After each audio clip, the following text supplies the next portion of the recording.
So Kirsten, you're the process geek. Answer me this question. Okay. Why do you need a process if you have good people? Well, you might as well ask, why do you need plans if you've got good builders? Why do you need a score if you've got good musicians? Why do you need stage directions if you've got good actors? Everybody works better if they know what it is they're trying to achieve. So that's one reason to have process, so everybody knows what it is you're all trying to do together. The second reason is if you've got process, it's much easier for people to learn. They get productive much more quickly.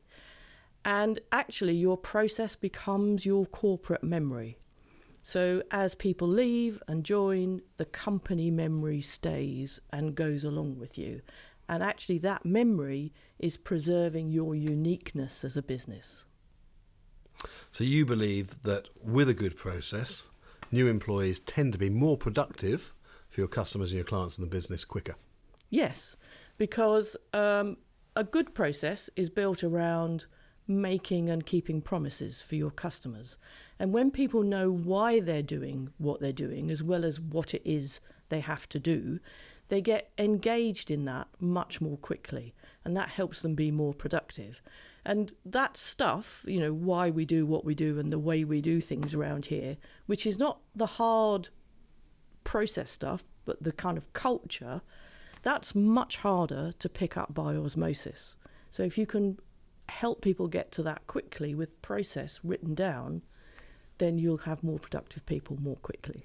So extrapolating that forward a little bit, does that mean you'll have access to a wider talent pool of potential recruits because you don't have to rely on people with comparable direct experience of your product or service to make them effective?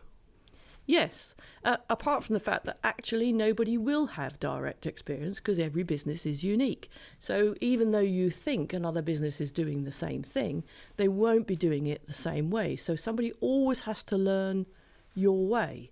But the real benefit of having process like this so that people learn it from your documented way of doing things is that you can then take calculated risks with the people that you take on. So you can employ for attitude and values and kind of maybe go to the edge a bit of what is right for your business, and that is going to give you real advantage over your competitors. So thinking about those risks that you're talking about there, what does the process do to protect your business for the long term?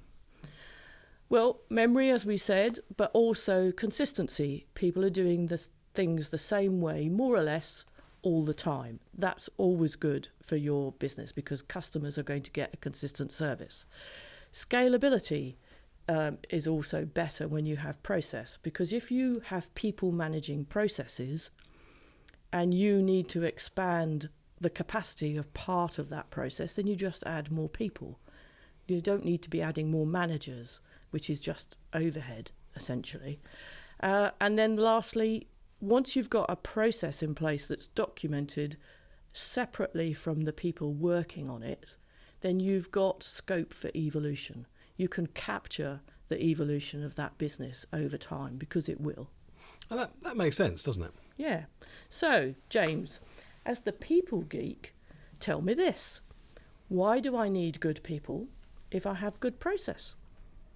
So people add the emotion and sensitivity to a process. They bring it to life. So good people will spot flaws in a process or in a poor process and improve it. Whereas the wrong people will follow it blindly and possibly exacerbate the problem. Yes. Oh, yeah. God, we've all been on the wrong side of that. Absolutely.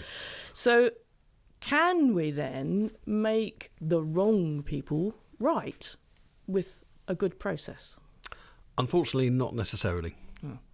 So it may be that people have the wrong skill set. It may be that they're over-promoted. Or it might be they're just in the wrong job or the wrong company. However, with a good process, you've got a better chance of the business being protected in spite of having the wrong people. Because what you can do with a good process is highlight those wrong people as a natural byproduct of the process, which enables you to take actions to rectify the situation before it becomes critical. Yes, yes. Okay then, so from a talent perspective, what would be the barriers for adopting a good process? So good people generally will be receptive to a new process. as long as they're well thought out from both a business and an emotional standpoint. You don't want to stifle innovation and free thought in your workforce. And so any process needs to allow for that. So if it doesn't, that's barrier number one. Your second barrier would be processes that are developed in isolation and without input from your team, because they're going to be hard to get adopted. Why is that? Because the team won't feel any ownership of that process. Yeah. Okay. So I think we both agree that processes can't be imposed. They've got to be adopted.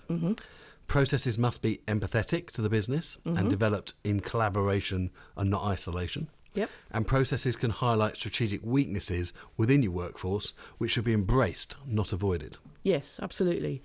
And process has to be about empowering people to do what they really want to do, which is take responsibility.